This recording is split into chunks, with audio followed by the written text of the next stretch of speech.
we're gonna get started. I'm Danielle. I'm EVP's campaign associate. And like I was just saying, I'm so excited to be here and so excited to have everyone else here. We're gonna wait just a couple seconds as people start to come in. But in the meantime, I just want to point out that if you have any questions throughout the presentation, feel free to submit them through the Q&A. And let me know if you have any issues with that. But we're so excited to be here joined by David and Isaiah of Tucson Audubon. You'll get to hear from them in just a little bit. But for now, I'm going to hand things off to EVP's Executive Director, Nathaniel. Thank you, Danielle. And thank you, David and Isaiah, and for everybody who is joining us. See, some of the names are familiar, people who've been volunteers with the Environmental Voter Project for a while. Others are Tucson Audubon folks, and others are new, and we're just so excited to have you here. If you have questions, please put them in the Q&A folder, as Danielle mentioned, not in the chat because this is webinar format. We are recording, you'll see that, but you, as an attendee, will not be recorded. Just our pretty faces will be on the recording, so you don't need to worry about that. We're going to go over a few things today. One, we're going to introduce you to the Environmental Voter Project, who we are, what we do, why we do it, some of our results. Two, we're going to talk about our work in Tucson over the past few years, and then do a slightly deeper dive with David and Isaiah about some of the really exciting stuff that we did with Tucson Audubon last year, and are really excited to continue, most specifically, door-to-door canvassing. Danielle's then going to talk about ways that people can get more involved in our work in Tucson. And then we're going to have time for hopefully a really wonderful Q&A session with all of you. So I'm going to start by sharing my screen, and we can go ahead and get started. Okay, so to begin with, in a nutshell, the Environmental Voter Project is a nonpartisan nonprofit that is laser focused on just two things. One is identifying environmentalists who don't vote, and then two is turning them into better voters. That's it. That's what we do. We find already persuaded, dyed-in-the-wool environmentalists who don't need their minds changed about anything, but they're not voting. What they need is their behavior changed. And then we come in and change their behavior, and not just get them to vote in a particular election, but hopefully turn them into consistent voters who start showing up all the time. Why do we do this? Well, one of the biggest problems that we face in the broader environmental movement is that there just aren't enough environmental voters. This is obviously just one poll that I'm showing you, but I promise you, it is not different from pretty much any poll you would see, whether it's a Tucson City Council race or a presidential election. When you poll voters, so actual voters, and ask them what their #1 priority is over all others, at best, you've got 4 or 5% listing climate and other environmental issues as their top priority. And what you're looking at here is a poll in 4 midterm battleground states that was taken at the end of last summer. So Arizona, Pennsylvania, Nevada, and Georgia.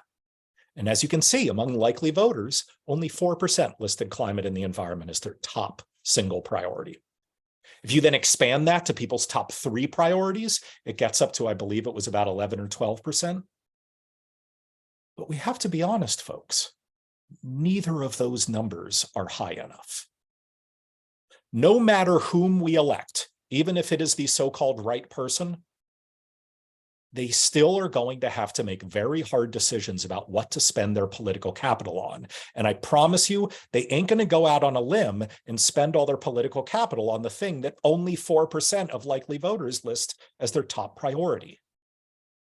We in the environmental movement increasingly have all of the policy solutions that we need, all of the technological solutions that we need, and increasingly all that we are missing is political power.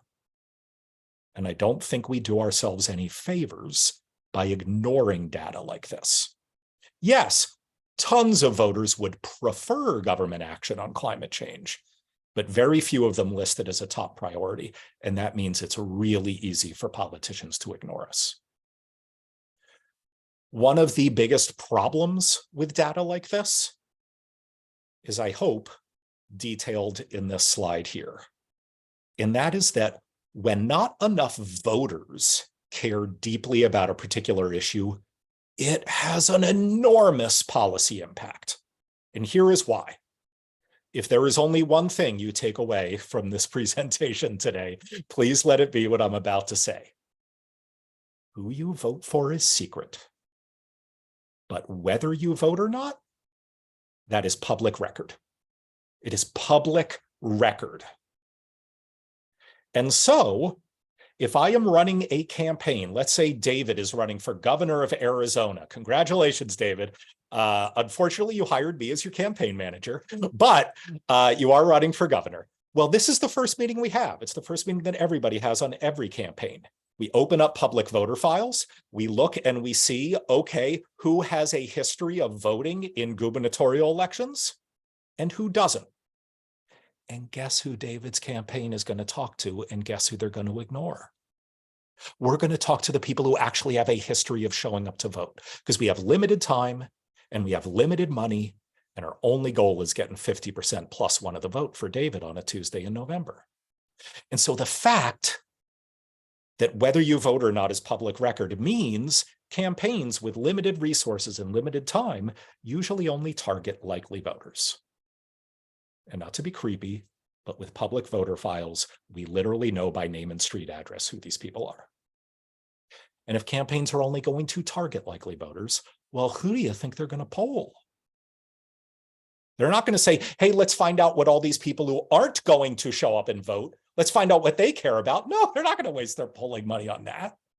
They are only going to poll likely voters. And so what that means is, unfortunately, the data on this poll that I showed you and all these other polls like it is not very good news for the environmental movement.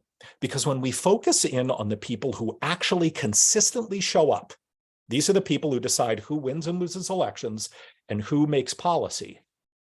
There are very, very few of those people who list climate and other environmental issues as a top priority. That's a problem. We have to confront that. We do not have enough political power. All right. So how do we get from that problem to what the Environmental Voter Project does? Well, it turns out that the reason so few voters list climate and other environmental issues as a top priority is not because too few Americans do. If instead of focusing just on voters, which is what obviously politicians and policymakers do, we broaden the aperture and we look at a much bigger universe of people, like all registered voters or all Americans, well, many, many more of them list climate or the environment as a top priority. So what's going on here? Why is that the case? Well, one very simple reason. It turns out that environmentalists aren't voting. It turns out that there are tens of millions of dyed-in-the-wool super environmentalists out there who are actually already even registered to vote. That is not a hurdle. They are already registered. They just ain't showing up and casting a ballot on election day. And this is why the Environmental Voter Project is so laser focused on these people, because what these folks represent are not people who need their minds changed. Oh my God, is that hard? And oh my God, do we not want to spend our time trying to convince some climate denier that climate change is real and important and going to impact their lives? That's important work, but we do not want to do it. We want to find the people who are already with us. They just need their behavior nudged. They need to go from being bad voters to better voters to consistent voters. And I won't claim that's easy. Obviously, it's not. But it's a heck of a lot easier and a heck of a lot cheaper than changing opinions. And just to put some numbers on this stuff, to give you an idea of the size of the populations we're talking about here, just in 2020, over 8 million already registered super environmentalists, these are people who list climate or the environment as their top priority, did not vote. That is a huge, huge number. Over 13 million in last fall's midterm elections. This is an enormous pool of potential political power. And yes, we can be frustrated and shake our heads at data like this and say, oh my God, why aren't these people voting? And I get it. I feel your pain sometimes. But I promise you, I'm not a very Pollyannish person. I don't always like try to put a positive spin on things. This is good news. This is a huge opportunity. Oh my gosh. This is an army of voters that we can find. We know who they are, and they're just sitting on the sidelines, and we need to pull them into the game. This is what the Environmental Voter Project does. This is why we focus on finding these non-voting environmentalists and turning them into better voters. And just to give you one final data point on this problem that we're trying to solve, and also this opportunity. Remember that poll that I showed you at the beginning? That in those states, only 4% of likely voters listed climate and the environment as a top priority in those midterm states? Well, I want to drill down into just 2 of those states. In that same poll, look at what we saw. In Nevada, 5% of likely voters in the midterm listed climate as a top priority. It's their number 1 priority.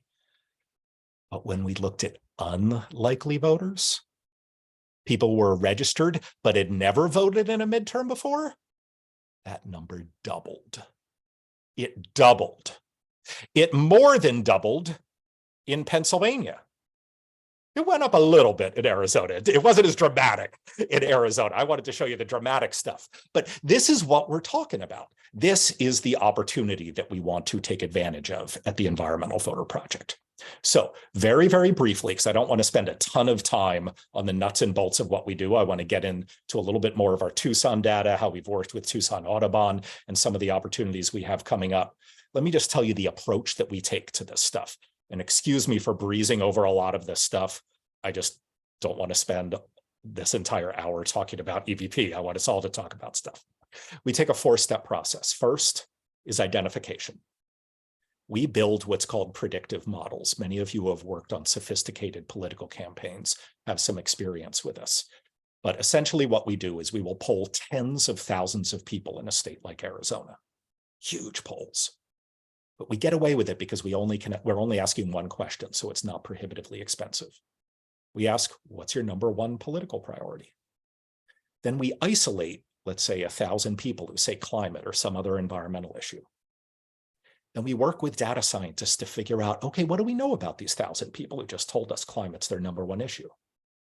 What voter file data is there? What census data? What publicly available behavioral and consumer data? And we can start building lots of different profiles of different environment first voters across Arizona.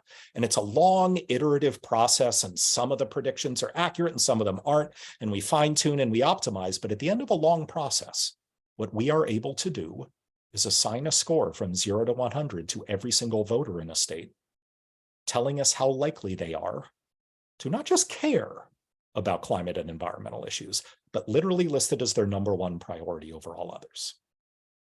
We can then move to step 2. This now is a group of people who we know don't need their minds changed. They don't need their opinions changed. They don't need issue education. And so we then shrink that universe down to the people who we know from public voter records do not show up to vote. Remember what I told you is the one thing you're not allowed to forget from the presentation. Whether you vote or not is public record. So we can figure out, okay, which of these environment first people actually don't show up to elections. These are the people who are then ripe for our behavioral interventions.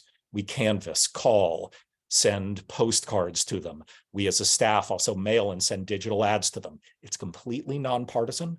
We don't endorse any candidates, and we can just be laser focused on one thing, and that is how do we turn these non-voters into voters? Because we know if we get them to cast their ballots, climate and environmental issues are always going to be top of mind for them. And that eventually is going to end up driving policymaking. Step 3. Although we live behavioral science every day of our lives, you do not need to in order to understand a pretty easy fact, and that is you can't change people's habits if you only talk to them once every 2 years when there's a big federal election going on. We just can't do it. Instead, you need to talk to them as often as possible. And so what that means is we take every election seriously.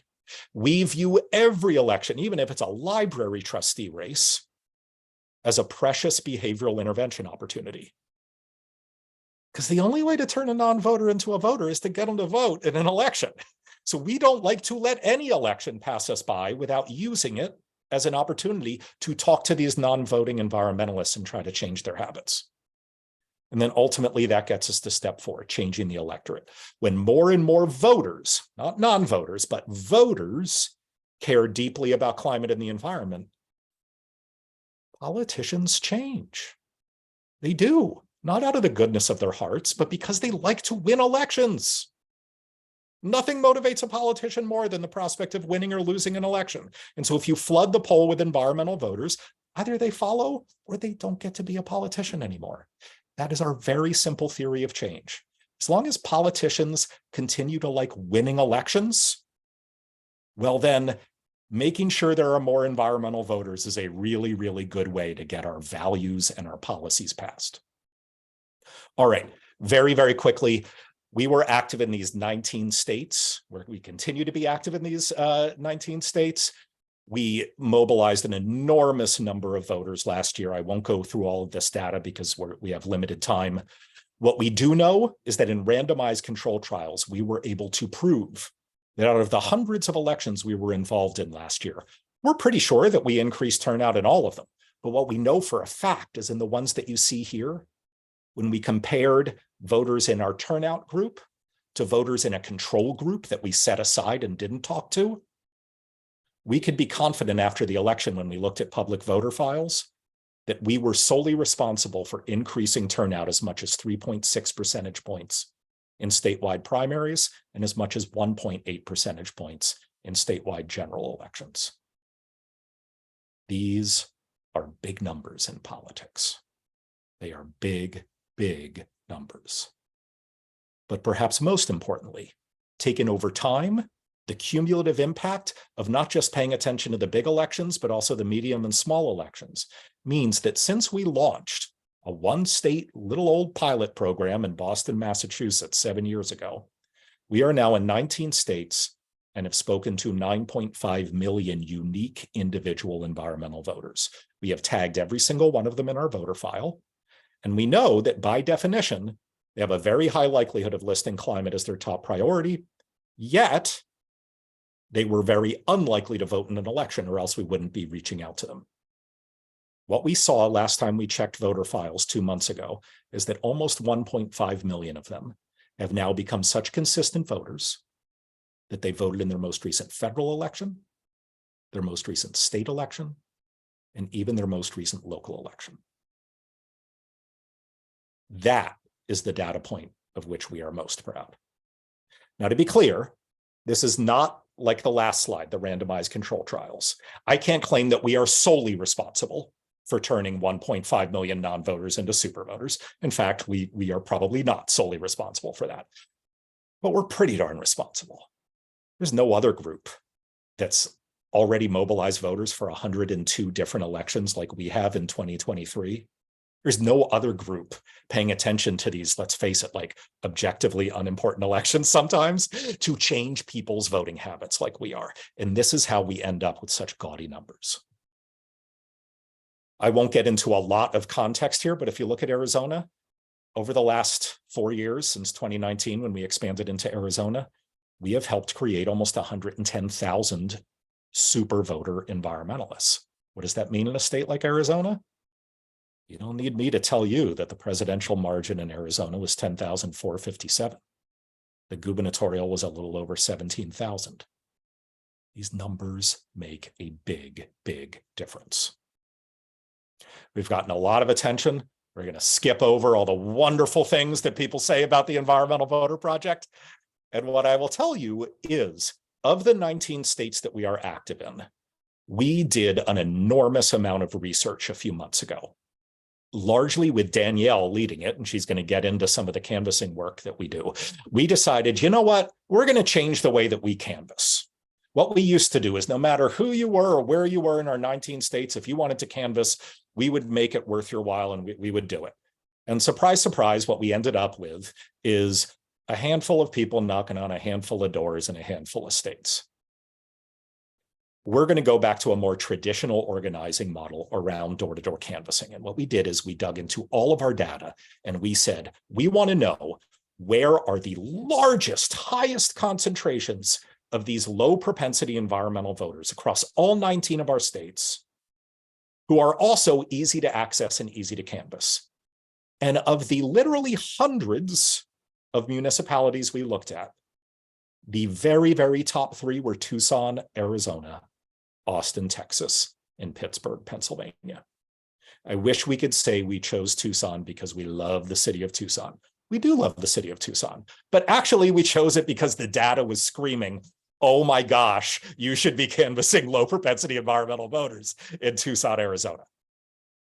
So I'm going to hand it over to David to tell you about some of the work that we did with Tucson Audubon. But first, I want one more slide. I just want to tell you that since we expanded into Arizona in 2019, you can see we have tried to contact hundreds of thousands of voters. But what we do know is that in Arizona, just in Tucson, the people who we actually communicated with, actually had phone conversations with, or door conversations with, or delivered direct mail to, you can see 13,000 in 2019, over 20,000 in 2020, over 46,000 in 2021, over 20,000 last year.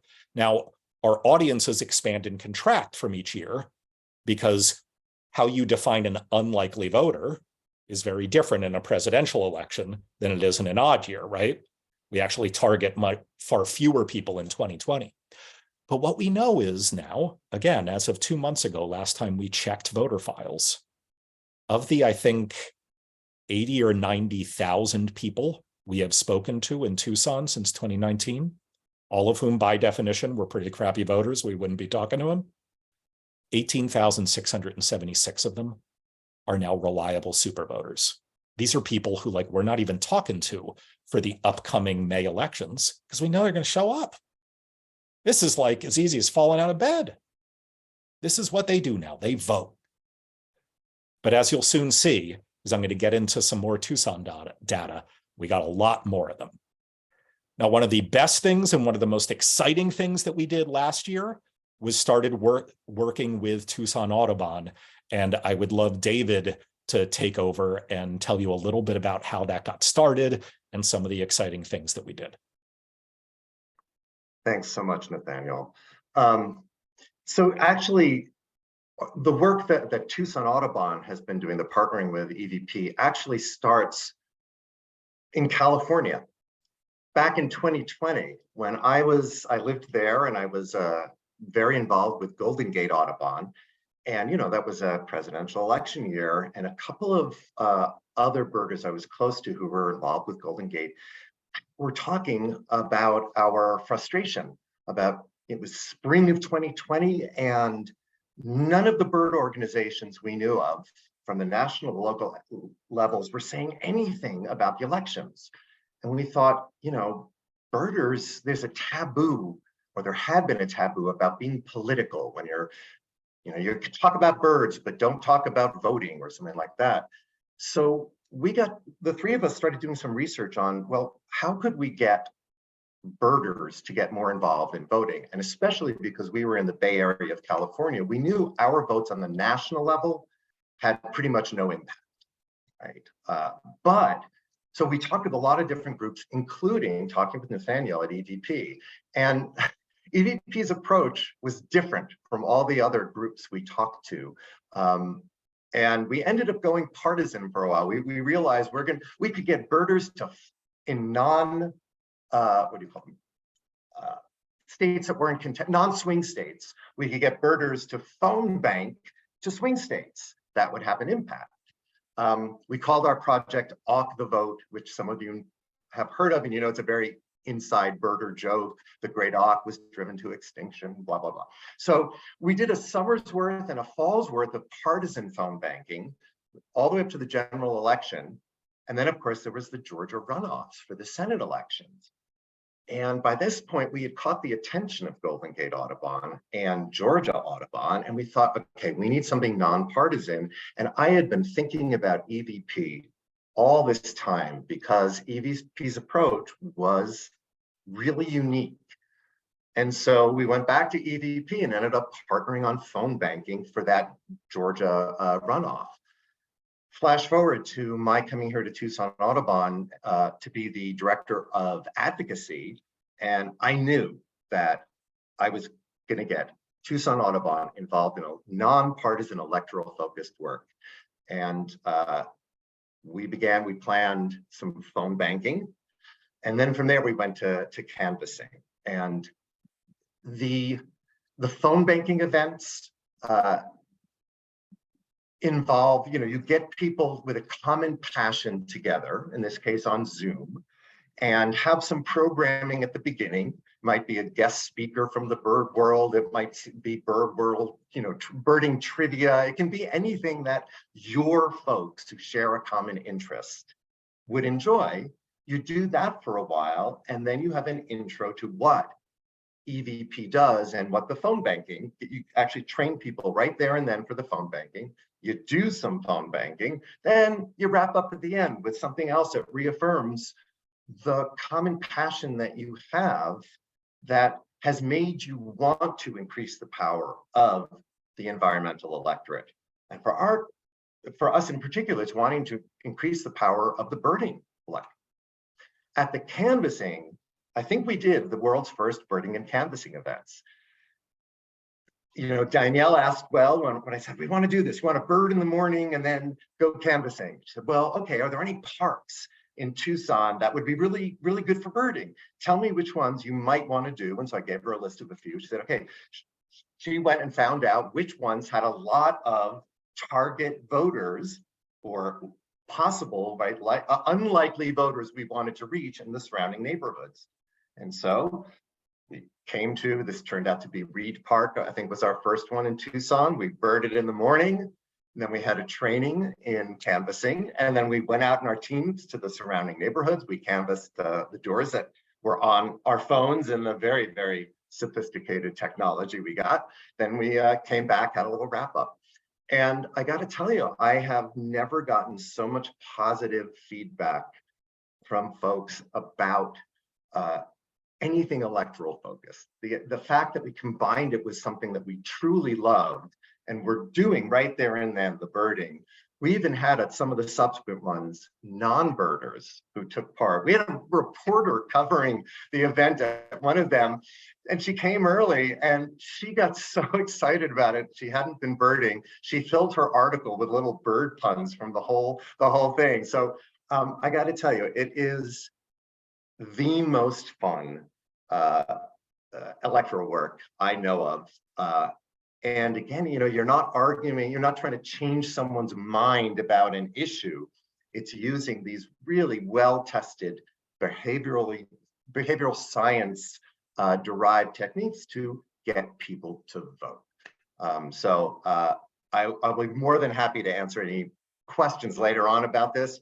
And I certainly would be happy to help anyone plan or think about how, whatever your network is, your group, your common passion is, there is a way to combine it with postcarding, with phone banking, with canvassing. And Isaiah, just wanted to ask if there's anything you want to add. No, other than it was just to reiterate how much fun it was. And yeah, everything that you said, David, just brings up a lot of joy. Was very effective. Thank you. And Isaiah is our community organizing coordinator. And just to know that this is a form of community organizing that we are more than ever invested in continuing. So thank you, Nathaniel and Danielle. Well, thank you, David, and thank you, Isaiah. And gosh, my face hurts from smiling. It's thank you for saying such wonderful things, and it's just such an honor to work with you all. I'll say, despite how absolutely awesome David and Isaiah are, despite the fact that Danielle used to live in Tucson and we love it. The truth is, if we looked at the data and we were like, not that many non-voting environmentalists there, it would have hurt to break David's heart, but we probably would have had to. But instead, the data screamed, oh my gosh, we need to try to beef up canvassing in Tucson, Arizona, and also phone banking and postcarding, but in particular, canvassing. And so I just want to say, we're not having city-specific briefings like this around the country. This is our first one. It might be our only one, although we might also do one for Austin and Pittsburgh. This is how important and big an opportunity we see in Tucson's potential environmental electorate.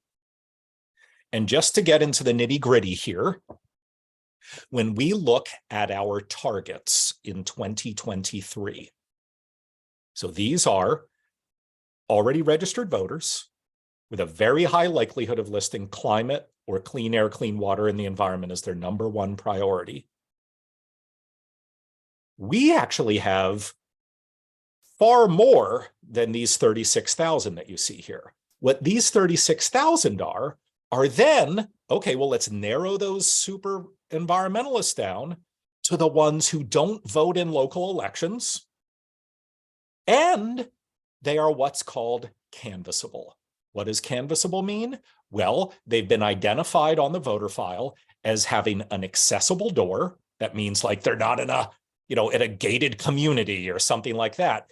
And they are in a building with fewer than 14 units. So they're not, it's not like a huge high rise that you can't get up to. You can either knock on a door or buzz up. These are canvassable, non-voting environmentalists. 36,422 of them. These are our targets this year. And again, not to get too creepy, but we know these people by name and street address. We need to go and get these people. We have dozens of experiments proving that we have the messaging that works to turn them from non-voters into voters. And there are going to be lots of elections this year in Tucson, in May and August and November, and that's not even counting specials. We've got opportunities to do, in nerd speak, what we call a behavioral intervention, right? To talk to these people and change their behavior. Now, obviously, when we get to next year, 2024, the number of people who are unlikely to vote gets smaller, right? Far more people vote in presidential elections than they do in odd years. But we wouldn't be in Tucson if we didn't already know there weren't also lots of targets even in presidential years. If we look in 2024, there are 18,112. Now, obviously, each one of these dots doesn't represent one voter. The truth is, this voter file program can't possibly fit all of our targets on one image, but this represents where the clusters of these voters are. We know this is how many targets we will have. And again, they are all not just unlikely to vote super environmentalists who are already registered, but they are also all canvassable. They're not in gated communities. They're not in high rises. We can talk to them. And just if you want to zero in to an area right around University of Arizona, you can see these are the targets that we have this year. Super, super dense. And again, all of these people are canvassable. And even next year, it is a very large, dense population. We do not see this in a lot of places. We do not see this when we look at Atlanta, Georgia. We do not see this when we look at Charlotte, North Carolina. We do not see this when we look at Las Vegas, Nevada, a lot of the important metro area, or even Phoenix, a lot of the important metro areas in important states. But we do see it in Tucson. And that's why this city, even above pretty much all the others, is such a huge opportunity for this kind of work, and why we would love to have your involvement as individuals, as organizations. We want to have long conversations with you. We can ramp you up quickly. We can ramp you up slowly. We want to tell you more about it. And Danielle's going to get into it. But I do just want to stress to you before Danielle gets into the details, we are making this pitch because of how unique Tucson is. This is not something we are doing everywhere. This is something that at best we are going to do in only 2 other cities across the entire country. It is because the data is screaming to us that there are lots of canvassable non-voting environmentalists in Tucson. So we would love to work with you this year and next year to try to reach these people. And I will hand it over to Danielle to discuss how we can work together. Thanks, Nathaniel. Yeah, I am so excited to be here. As Nathaniel mentioned, I used to live in Tucson. I'm currently living in Austin, Texas now, but lived in Tucson for 4 years until November 2021. I moved just a couple weeks after working on Kevin Dahl's city council campaign. He was a climate candidate, so an obvious choice for me, but he was also a friend of mine for a few years leading up to the campaign, and he actually encouraged me to organize Green Drinks Tucson, which, if you aren't familiar with, it's a lot of fun, and he's just restarted that I think last week, and it's a gathering where you can get together and with other people who care about environmental issues, and so you should check it out. Anyway, and so I'm really excited to be working with EVP as the canvassing lead in Tucson, so that I can reconnect with local enviros there. And I know from my experience living there that there are so many people in Tucson who care about climate change and environmental issues. And we can see, based on the numbers that Nathaniel was talking about earlier in this presentation, we can see just how many people care about climate-related issues there. So as he was saying, if we can just help these people who care about the climate crisis, who care about issues related to water and drought and other environmental issues, if we can help them to remember to participate in all elections, including the smaller local elections like the one coming up on May 16th, through canvassing and having one-on-one face-to-face conversations, then, as Nathaniel was saying, politicians and elected officials will have no choice but to make climate and the environment a top priority when making policy decisions. So how can we all work together? I am assuming that a couple of you are attending as individuals. I'm assuming that there are folks here who are affiliated with an organization that might be interested in partnering in some capacity. So if you're an individual and you're interested in getting involved, you can join us for canvassing in Tucson. As Nathaniel was talking about, we're going door to door to talk with Tucson voters about upcoming elections. If you don't like to walk or you're not able to walk, you can join us for phone banking or postcarding. For phone banking, you can make calls from the comfort of your own home, as well as postcarding. So that's a good option too. But in both scenarios, we provide a script that you can follow. And as Nathaniel mentioned earlier in the presentation, since we are nonpartisan and since we've already identified that our targets care about climate change, you don't need to focus on persuading them in our script or in our voter mobilization efforts. We're just simply using social pressure to ask them about their voting plan and encourage them to make a plan to vote. And so that ultimately they improve their voting behavior. Another option, if you're an individual, is if you're an organizer or you have a community network and you want to lead your own phone bank or canvas, we can talk with you about that too. That's always an option, and we can make sure you have everything you need to get something like that going. If you are with an organization, of course, you and your organization are welcome to do any of the things that I just mentioned, but we can also offer voter analysis data, or even the opportunity to partner like we do with Tucson Audubon for canvassing events. And you could even put your own fun spin on it, like how Tucson Audubon has offered birding before canvassing. If you are affiliated with a gardening group, I think, David, you used that example. I loved that. We're open to any creative kind of way you want to invite people to canvass with us. we're open to ideas. So another option, if you have any other events that are relevant to EVP's work that we can help promote, we're happy to do that. Just let us know. And or is there something else that we haven't mentioned already and that you'd like to talk about? We can set up a meeting. Happy to do that. My email's right there at the bottom of the screen. Next slide, please. So we already have a few scheduled events. Feel free to screenshot this if you're interested. We already have a few scheduled events for Tucson-based actions. EVP volunteers are going to be sending postcards to Tucson voters for the August 1st primary. And I just want to emphasize, so not the May 16th election. This one, the postcarding will be for August 1st primary. And we have 2 postcarding training orientations set up. One will be next week on Wednesday and another on May 15th. You are required to attend the orientations in order to participate. Those will be led by Ren and Shannon from our organizing team. So yeah, I encourage you to check those out if you're interested in doing that. But we also have we're partnering with Tucson Audubon for a canvas on May 6th. Very exciting to be doing that again. We're going to be meeting at Reed Park. I say I wish I could be there. I really, really wish I could be there. I was there for 2 of the ones that y'all did last year, and it was so much fun. But that will be led by David and Isaiah. Thank you again for your work on that. But that will be mobilizing voters for the May 16th election.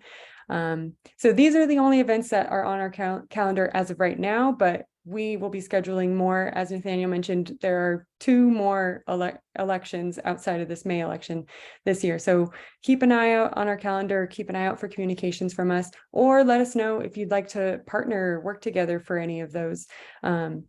Because we'll likely be getting canvases scheduled here in the summer for August. So for the August election. So keep an eye out. And next slide, please. And again, here's my email. Again, feel free to screenshot this or write this down in case you want to reach out and talk about ways that we can partner. Thank you again for joining us today. We're so excited to be working in Tucson. I'm especially excited to be working in Tucson. I can't say enough about how much I love and miss Tucson and everyone there. It's just such a great place to be. So we'll jump into some questions. Let me check and see if okay. And while Danielle is checking, again, please remember this is a webinar format. And so unfortunately we can't like jump to people and have them ask questions. We apologize about that. But if you can put it in the Q&A, that's where we will be checking, and Danielle will be lobbing questions or taking them herself. Yeah. I do see one question came in directly to me. How nonpartisan is EVP? Am I right that you don't endorse candidates? Nathaniel, do you want to take that one? Sure. Thank you. And so that's right. We do not endorse candidates. We do not support particular positions on ballot questions or anything like that. We are completely 100% nonpartisan.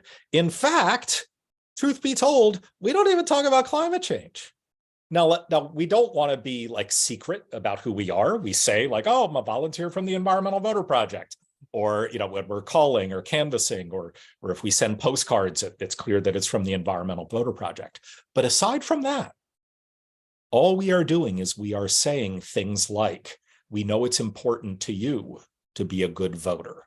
Your opportunity to follow through on that goal is coming up on May blah, blah, blah. Here is your polling place. Here is this. We are using not just nonpartisan, even like completely apolitical messaging. Not just because we are a nonpartisan organization, but it turns out if all you have is purely a behavioral goal, that type of messaging turns out to be the most powerful. It turns out that trying to logically convince someone to do X, Y, or Z because they care about A, B, or C doesn't work as much as we would like to think it does. We're not the rational animals that we like to think we are. Instead, we are much more social beings who are looking around for social cues about what it means to be acting appropriately. And so what most of our messaging is trying to build up this expectation that being a voter is the best way to care about the environment or be a good citizen or be a good neighbor. And so not just are we completely nonpartisan, not just do we not endorse candidates or particular policy positions, we're not even really talking about politics. We are helping these people do something that deep down they already really want to do, which is be a voter. They just haven't succeeded at it yet. Can I just follow on that? Just Please, yeah. I have been an activist since I was, I think, in my early 20s. And I am one of those people who always wants to convince someone about the issue. And I remember the meeting with Nathaniel when he cited studies that showed that the approach that I usually use can actually depress voter turnout. When you get all urgent, oh my God, this party isn't blah, blah. And he even mentioned something that EVP has done, I assume still doing, sometimes getting people to sign a card where they pledge that they will vote in that upcoming election. I used to think those were the most useless things. Like, who cares that you're pledging? What does that matter? I want you at the polls. But turns out there's plenty of data to show that then if they sign the pledge saying they're going to do it, and then you check back with them closer to the election, it ups the number of people who vote because they don't want to have gone back on their word, right? So this is pretty much the smartest voter turnout organization I have come across. And again, if you work for a nonprofit or you know people in one where you cannot do anything partisan, this is absolutely perfect. People from schools, people from other, there's no problem with any of the dangers that you get into if you're being partisan and your organization really isn't supposed to be. If I want to add on to that, thank you so much for bringing up the pledges, because that is a part of our canvassing operations. That used to be, and I wasn't around necessarily for the beginning stages of EVP with canvassing, but there used to be a lot of emphasis on collecting pledges. Like that was the main ask for canvassing, but now we still have that on the pieces of lit that we hand out to voters so that people can either enter in the voter, I should specify, the voter can enter in our the link to sign the pledge or go to use the QR code to find the pledge to sign up. And then, yeah, we collect information, voting information and election information and send it to them every time they have an election so that they get that reminder directly in their email inbox. So pretty cool. Thanks for bringing that up. Yeah. As Danielle checks the Q&A to see if there are any other questions, I will just say, you might remember that in the presentation, we had a slide where we showed some of our randomized control trial data, where we could prove that we were solely responsible for increasing turnout in various elections. And obviously, we're very proud of that. We want to be able to show our volunteers that their work had a difference or show our donors that their work made a difference. What those randomized control trials are also useful for is testing messages like the one that David brought up. We don't just want to know if we're making a difference. We want to know, which message works best, or perhaps even more importantly, which message works best with particular subgroups of our target population. And so I like to think that at our best, we approach everything with this type of Socratic ignorance where we're always trying to figure out, like, okay, I'm sure we're getting something wrong. What are we getting wrong? And what are we getting right? And we embrace these failures and we experiment all the time. And I can promise you, if we are asking you to deliver a particular message to a particular voter, it is because we have hard evidence that in randomized control trials, it has been proven to increase turnout with statistical significance. We're very proud of that. Awesome. So that was in the Q&A. That's from Jane, who's with Tucson CCL. So exciting. I saw your email. We'll get back to you after. It looks like Jane wants to partner and work together. So that's super exciting. I'm so happy. Jane actually was one of the regular attendees at Green Drinks Tucson before the pandemic. And Jane actually shared about, I forget exactly what it was specifically about, but she was actually, she shared with us. And yes, she canvassed with us back in September, I believe that was. So exciting to see you here, Jane. And I think that concludes the questions. Unless anyone has any last minute questions, let us know. But thank you again, everyone, for being here. Thank you, David and Isaiah, for being partners, for being awesome partners. I mean, really, like I feel like just lucky to be able to connect with you, and we're just so grateful for all that you've put into canvassing and phone banking with us. Thank you. It's an ideal partnership. I love it. Yay. All right. All right. Thank you, everybody. And Danielle and David and Isaiah, you are all rock stars. And please do reach out to us. I'll give you Danielle's email address because she's more responsive than I am sometimes. But Danielle at environmentalvoter.org. And even if you're just curious, we want to talk to you. This is how important our data is screaming at us that Tucson is. We want to talk to you and see if there are ways that we can help you, even if it's not a formal partnership. So please do reach out to us. All right. Thanks, everybody.